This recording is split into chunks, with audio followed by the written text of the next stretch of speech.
saveur divine. Cette bonne nouvelle du royaume sera prêchée dans le monde entier pour servir de témoignage à toutes les nations. Alors viendra la fin.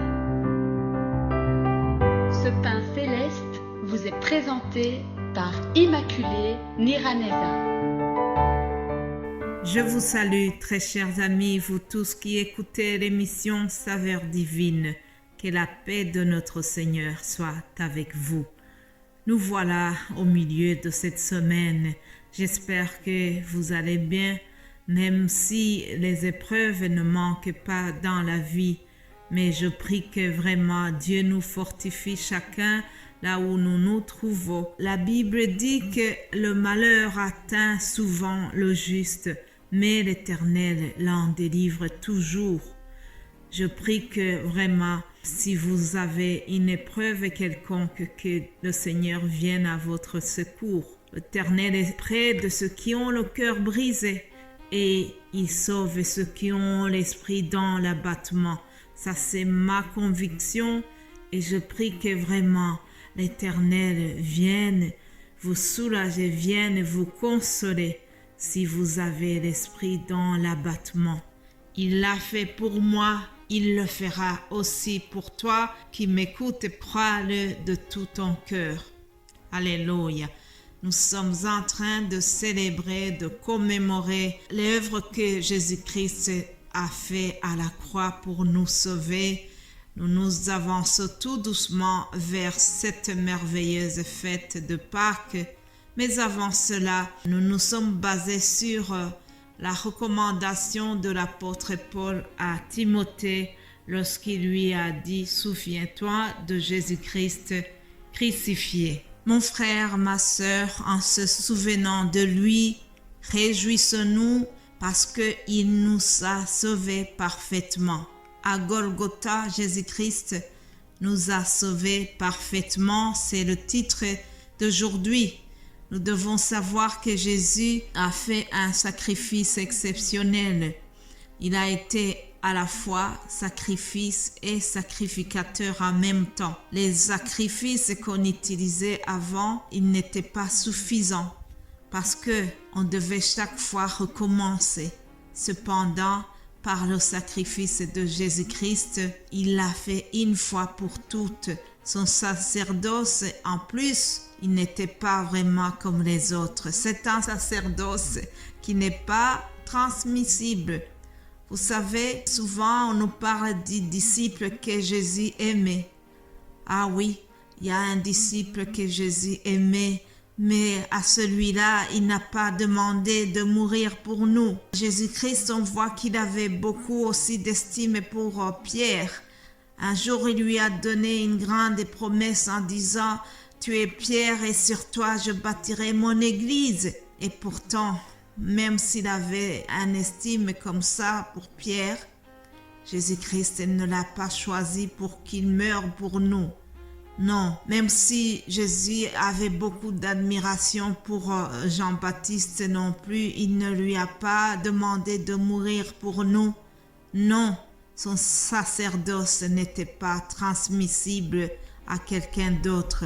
C'est lui-même qui devait mourir pour nous. Alléluia. Plusieurs auteurs du Nouveau Testament sont revenus sur l'œuvre de Christ à la croix. En effet, par exemple, l'auteur des Hébreux a écrit dans le chapitre 9, verset 11, il a dit « Mais Christ est venu comme souverain sacrificateur des biens à venir. Il a traversé le tabernacle plus grand et plus parfait qui n'est pas construit de main d'homme, c'est-à-dire qui n'est pas de cette création, et il est entré une fois pour toutes dans le lieu très saint, non avec le sang des boucs et des veaux, mais avec son propre sang, et a obtenu une rédemption éternelle. Alléluia. Chers frères, chère sœur, toi qui m'écoutes à l'instant, je t'invite vraiment à remercier encore une fois Jésus-Christ pour le sang qu'il a versé à Golgotha. Le sang des taureaux et des boucs n'était pas suffisant. Le sang des animaux procurait seulement la pureté de la chair. Mais le sang de Christ nous purifie de tout péché. Alléluia. Il purifie toutes nos consciences. Le sang de Jésus-Christ purifie vraiment nos œuvres mortes, nos mauvaises œuvres. Alors nous devons chaque fois nous souvenir de lui en le remerciant pour ce qu'il a fait à la croix de Golgotha. Alléluia. Déclarons ensemble: je reconnais que ton sang est précieux et que sans l'effusion de ton sang, Jésus-Christ, il n'y avait pas le pardon de nos péchés. Je reconnais que le sang de Jésus-Christ est plus précieux que le sang des boucs parce que celui-là nous pardonne de tout péché, chers amis. Alors nous avons vraiment une raison de plus pour nous réjouir de l'œuvre de Jésus-Christ à Golgotha, mais aussi le remercier et surtout l'annoncer aux autres, ceux qui ne connaissent pas encore l'événement de la croix. Nous avons vraiment cette responsabilité de l'annoncer et de le faire savoir autour de nous. Vous savez, il y a beaucoup de gens encore qui ignorent ce qui s'est passé à la croix, qui ignorent l'histoire de Jésus-Christ. Mais bien-aimés de Dieu, nous devons avoir cette soif de le partager aux autres, faire savoir l'événement autour de nous. C'est de notre devoir en tant que chrétiens de faire connaître ce qui s'est passé à la croix de Golgotha. En se souvenant du sacrifice à Golgotha, il y a un cantique qui me vient en tête, un artiste qui s'appelle Sébastien, qui fait partie du groupe Héritage, dont je vous recommande vivement. Il a chanté un cantique qui s'appelle À Golgotha. Alors je vais terminer par ce refrain de ce cantique.